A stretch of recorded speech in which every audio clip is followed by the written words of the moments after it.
görə qalsa, adamlar gətirir ortalığa, üzr istəyirəm ifadəmə görə, dəvə sidiyini qoyur ki, bunu istəyin zaman şəfa tapacaqsan. Peyğəmbərdən hədis uydurubdular. Bu da ən səhih hədis olaraq bilinən Buxaridə gəlir.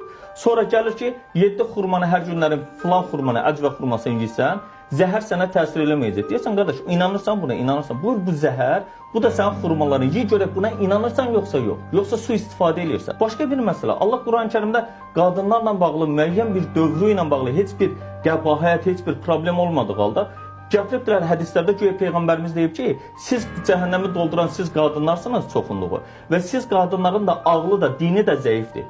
Ağlın zəif olmağını da qeyd eləyir, dinin zəif olmağını da həmin dövrlərdə güya namaz qılmamaqla. Halbuki Quranda qadınlara ayrı hökm, kişilərə ayrı hökm ola bilməz axı. Bizi niyə ayırırsan? Qadın və yaxud da kişi olmaq bizim özümüzün seçimimiz deyil ki, mən dünyaya gələndə artıq -1 olaraq elə bil həyata başlamış olum.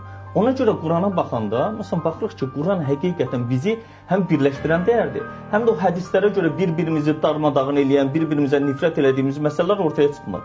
Biz əslində bu hədislərə görə, Ceyhun bəyin dediyi fiqh məsələsinə görə gedib Qurana çıxa bilmirik. O qədər kitablar var ki, təkcə Hənəfliyin yazdığı Əl-Məqsud adlı əsər 30 cilddir. Sən bunu qutarandan sonra, ondan sonra təzədən hədislərə keçsən, Təzrid-i Sarih var 12 cilddir. Ondan sonra Quran bir cilddir, bircə kitabdır və salam.